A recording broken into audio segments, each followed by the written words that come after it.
In the nobility of the story, we see a powerful man, Finist, and his disciple Andy. At this time, both of them were going into the forest to catch a very big wild boar that was destroying the crops of the villagers. The villagers were very troubled by it. Even in front of this dangerous animal, Finist was not afraid. He said to Andy, "Everyone considers me a hero. If I cannot control this boar, then what honor will I have left?" He picked up his weapon and attacked the boar, but those small attacks had no effect on it. To help Finist, Andy also attacked the boar with his weapon, but his weapon went into the boar's nose and the boar woke up from its sleep.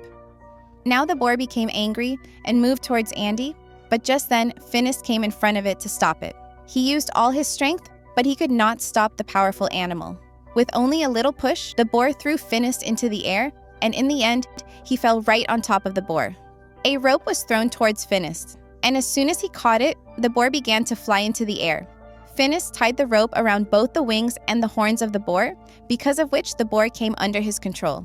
He started to fly it according to his will and soon brought it flying into the village. When the villagers saw that even such a big animal was dancing to Finist's commands, everyone started cheering his name. Among those people was a witch named Baba Yaga. She said to Finist, "If you are really so powerful, then prove it. In front of my house, a big stone is blocking the water." She challenged Finist to move that stone. Finist said, "I have faced very great troubles, and this witch has given me such a small challenge." He began to tell stories of his bravery. Baba Yaga said, "Until I see with my own eyes, I will not believe." Hearing this, everyone started laughing. Finist, angry, went home. He was furious because now, instead of praising his bravery, people were making fun of him. He wanted to prove his power in front of everyone again so that people would start admiring him once more. Andy suggested, "There is one way to do it. In front, there is a tower.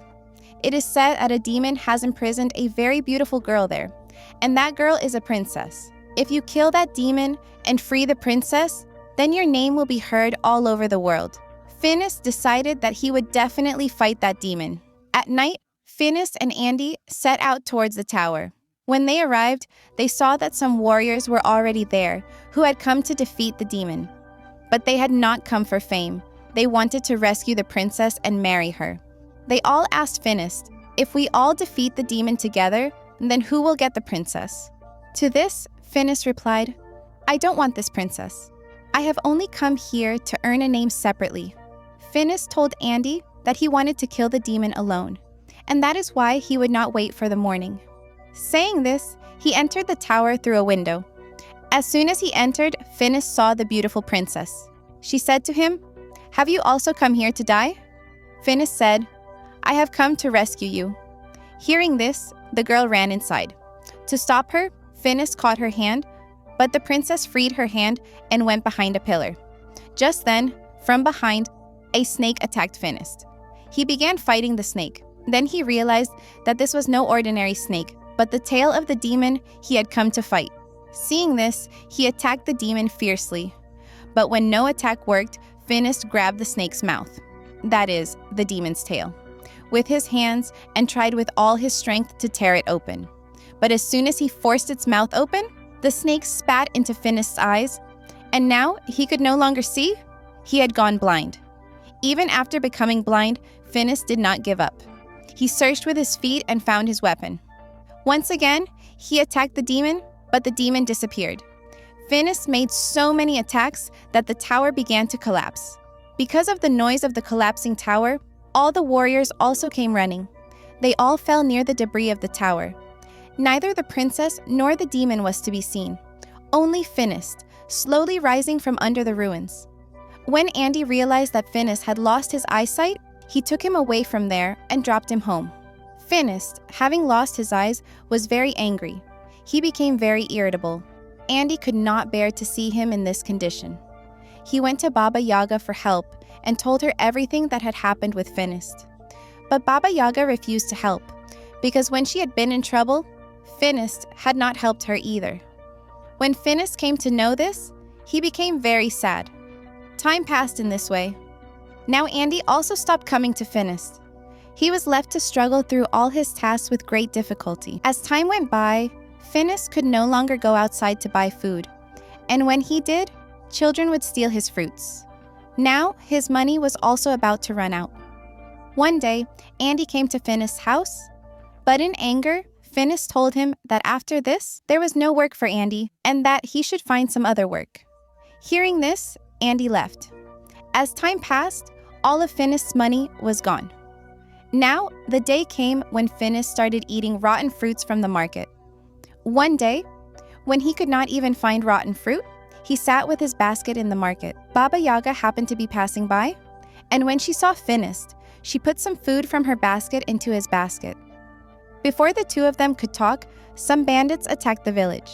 These bandits began killing villagers. Finnest could not see, but he could hear clearly how people were dying and crying in pain. As soon as the bandits came near him, he listened carefully and attacked them.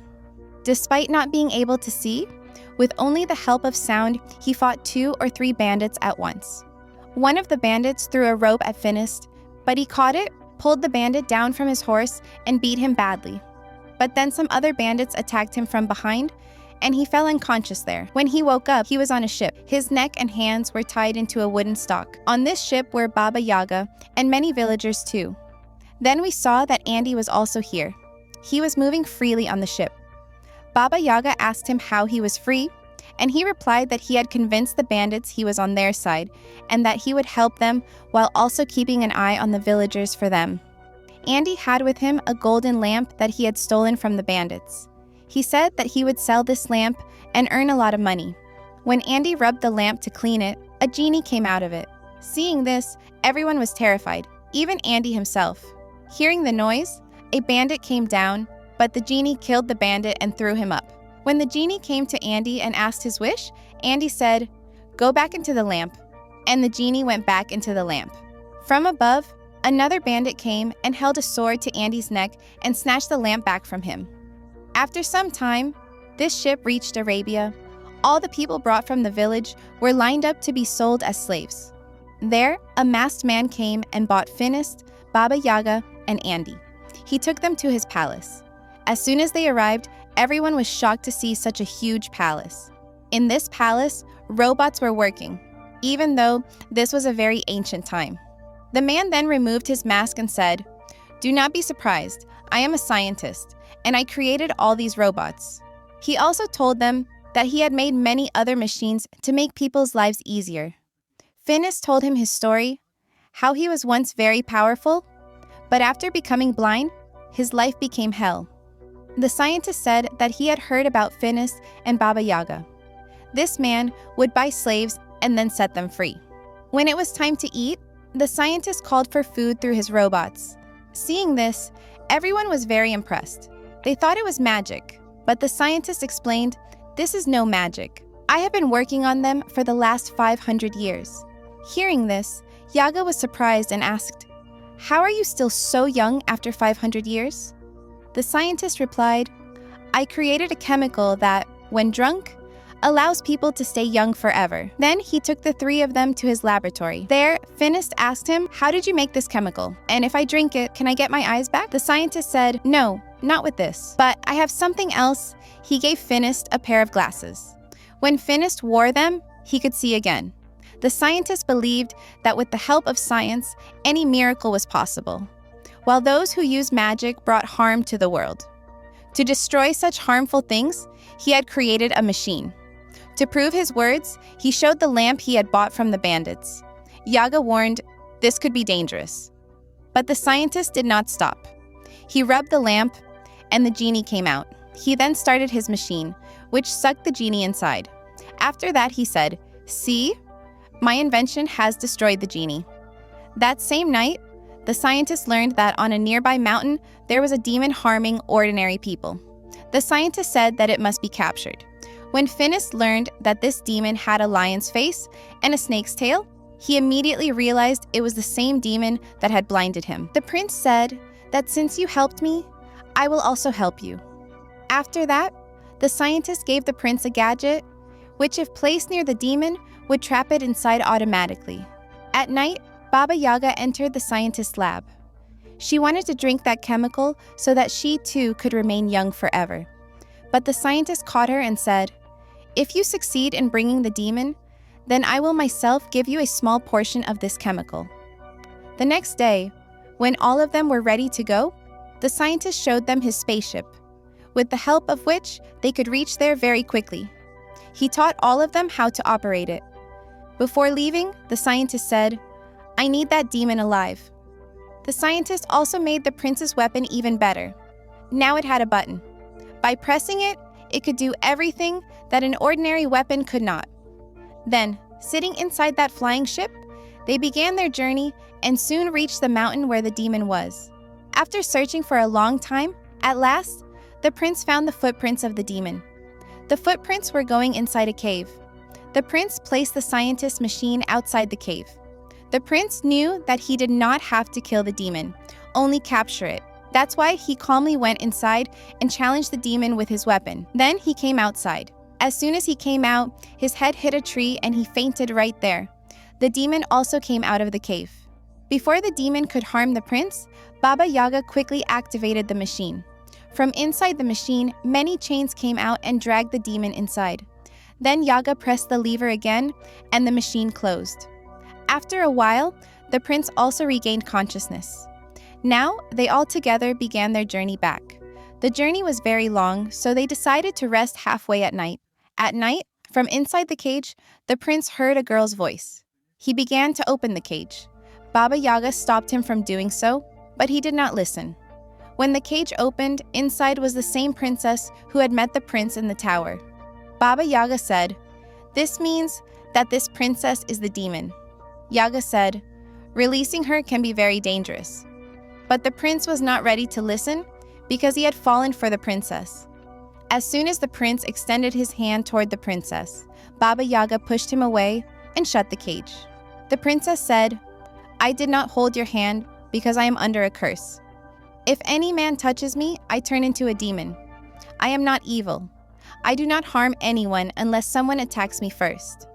So that because of me, no one gets hurt, I live alone in these mountains. But humans, do not let me live even here." After that, we saw that the scientist had stolen a farmer's cat. The farmer begged him, saying, "This cat does not harm anyone, rather it is helpful." At night, a light comes out of it, which spreads brightness around. But the scientist did not listen to the farmer. He placed the cat under his machine. This machine could absorb the magical powers of anything. In the same way, this machine pulled out the magical power of the cat and then turned the cat into a chemical through magic. The scientist kept that chemical in his vault. Here, the scientist had already collected many chemicals. Meanwhile, the princess and the prince started falling in love with each other. Baba Yaga and Andean were captured and taken to the scientist. When they reached the scientist's palace, they stood from a distance and watched. They saw that the scientist had drained all the magic of a magical bird and put the chemical made from it into his robots. This meant that these robots were not running by science, but by magic. He was extracting chemicals from all magical creatures. Then Baba Yaga, very angry, went before him and said, "You are a liar. These robots are not inventions, but puppets running on magic. It means even your long life is because of magic, the same magic you obtained by killing innocent animals." Hearing this, the scientist became angry and said, "Whoever finds out my truth does not stay alive." After this, Baba Yaga and Andean became frightened and started to run away. Baba Yaga also freed the prince and the princess because she knew that this scientist would do the same with the princess. The princess revealed that she already knew the scientist. He had been after her for a long time. Soon, the scientist also arrived there. He gathered all his robots so that no one could escape. Then he started pulling out the magic from inside the princess with his machine. The prince tried to save her, but he was tied up. He could not rescue her, but he held the princess's hand so that she would turn into a demon. As soon as the princess turned into a demon, she broke her chains and ran away. Taking the chance, Baba Yaga and Fenced also escaped from there, but the scientist did not give up and started chasing them. To escape from them, Baba Yaga used her magic. She threw watermelon seeds at them, which suddenly turned into watermelons. The scientist then released his giant robot. He could not let Fenced and Baba Yaga go at any cost because they knew his truth. Andy explained to the scientist that the amount of magical chemical they already had was enough. but the scientists refused to listen. When the giant turtle robot came out, the entire palace collapsed. Now the scientists sitting inside the robot began chasing Fenced and Yaga along with Andy. He started firing cannonballs at them. Then he said to Yaga, "You distract him, and I will climb on top and try to overturn it, because once this giant turtle is flipped over, it will never be able to stand again." As soon as the robot came in front of Yaga, the machine inside started absorbing Yaga's magic, because of which she suddenly began to look very old. Seeing this, Fence felt great pity for her, but while Yaga was distracting the scientists, Fence climbed on top of the turtle. When the scientist saw this, he spread out the robot's arms to try and throw Fence down. Fence did not fall, but his glasses dropped, and now he could not see anymore. When Baba Yaga saw this, she started helping Fence, guiding him on how to fight and where to go. Meanwhile, the princess, who had turned into a demon, arrived there. Seeing her, the scientist got scared. At that moment, Fence tied chains around the turtle's neck and started overturning it. As a result, all the magical chemicals inside the turtle spilled out. The scientist tried to escape using his magical wings, but his wings failed, and he fell into the magical chemicals and died. Fenced, now exhausted, fainted. The princess, seeing him lying there, began to cry, afraid that something had happened to him. She had truly fallen in love with Fenced. As soon as her tears fell into Fenced's eyes, he suddenly regained consciousness, and his sight returned as well. Fenced expressed his love for her and promised to always stay with the princess. But the princess said, "Because of my curse, I cannot be with you." Fenced became sad and returned to the village with his companions, but he was still lost in thoughts of the princess. Meanwhile, when Baba Yaga was searching for a way to become young again, she also discovered a way to break the princess's curse. She happily went to Fenced and gave him the good news. She explained that the curse had been deliberately cast upon the princess, and it was not her fault. And now, their next task would be to break the curse of the princess. But perhaps that will be shown in the next part of the movie, which has not been released yet. If you enjoyed the video, then please like it, subscribe to the channel, and help us reach 1 million quickly. Please, I can't wait anymore, brother.